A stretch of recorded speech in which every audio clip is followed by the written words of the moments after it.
It happened on what was, until that moment, an entirely unremarkable morning. On October 11, 2025, just outside the quiet town of Oakhaven, the ground gave way, residents enjoying their morning coffee. A deep guttural crack, not like thunder, the planet itself groaning under some immense strain. Where a familiar patch of green grass had stood for generations, wildflowers that used to sway in the breeze, there was now a chasm, a nearly perfect circle of darkness carved into the landscape, its edges sharp and raw. The hole was profoundly deep, its bottom lost in impenetrable blackness that seemed to swallow the morning light.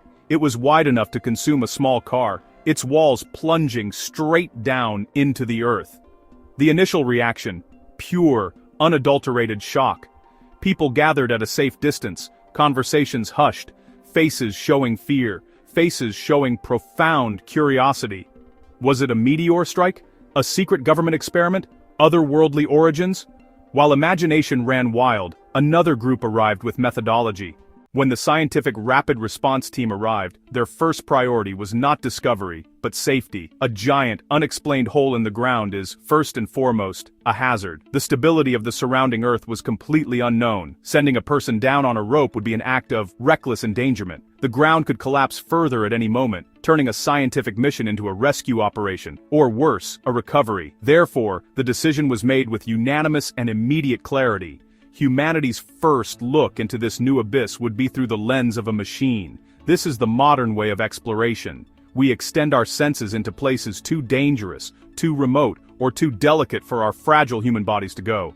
The team came prepared with a sophisticated toolkit designed for exactly this kind of scenario. Ground-penetrating radar, seismometers, and atmospheric sensors to sniff the air for dangerous gases. But the star of the show was a compact, robust exploration probe tethered to a spool of fiber optic cable thousands of feet long. This wasn't just a camera, it was a multi-tool for remote investigation. "We go in blind, but we go in smart," he said, his voice clear and confident. "The probe is our scout, let the robot take the risks."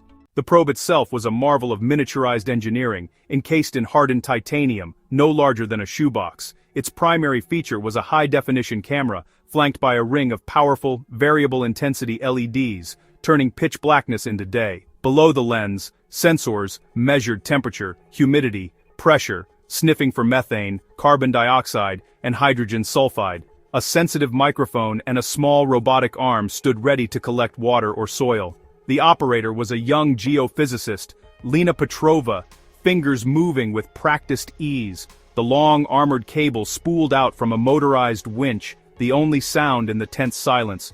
A collective breath was held, the live feed flickered to life, sky and stone at the brink. The sky vanished, the world became rock and shadow as the LEDs cut through darkness.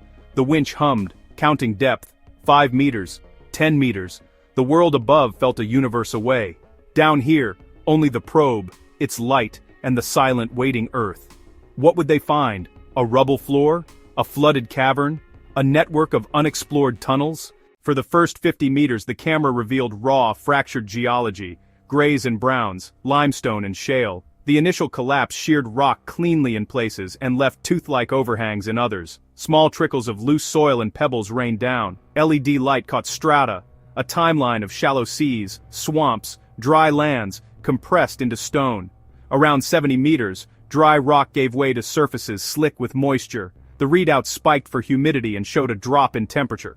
Thin veils of water traced fissures, evidence of a long-running groundwater system. At about 100 meters the shaft widened into a vast cavern. Not sudden fracture now, but the slow work of water.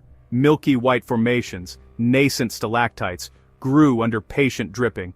The bottom wasn't rubble, smooth, water-worn stone with banks of fine sand and silt.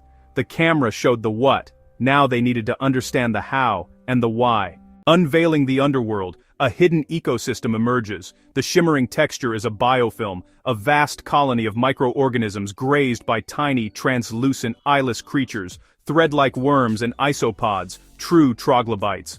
"Look at that," Dr. Thorne whispered. "Completely adapted, likely feeding on bacteria. The bacteria are probably chemosynthetic, deriving energy from chemical reactions, metabolizing minerals like sulfur and iron.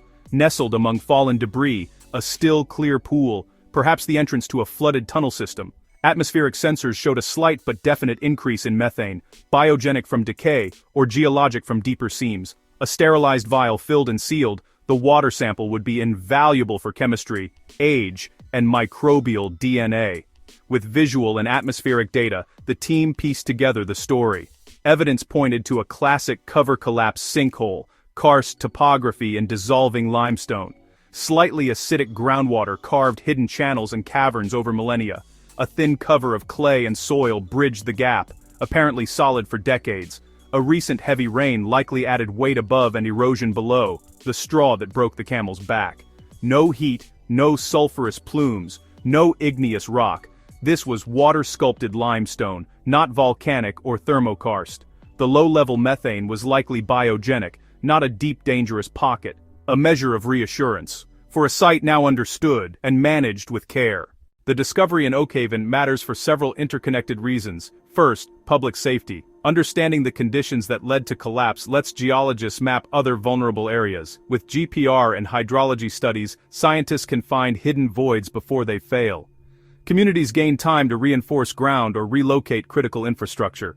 Second, an isolated chemosynthetic ecosystem shows life powered not by sunlight, but by chemical energy from rocks. Studying these organisms reveals the limits of life, and parallels in extreme environments like hydrothermal vents. It even informs astrobiology. Subsurface niches on Mars or Europa might harbor similar life.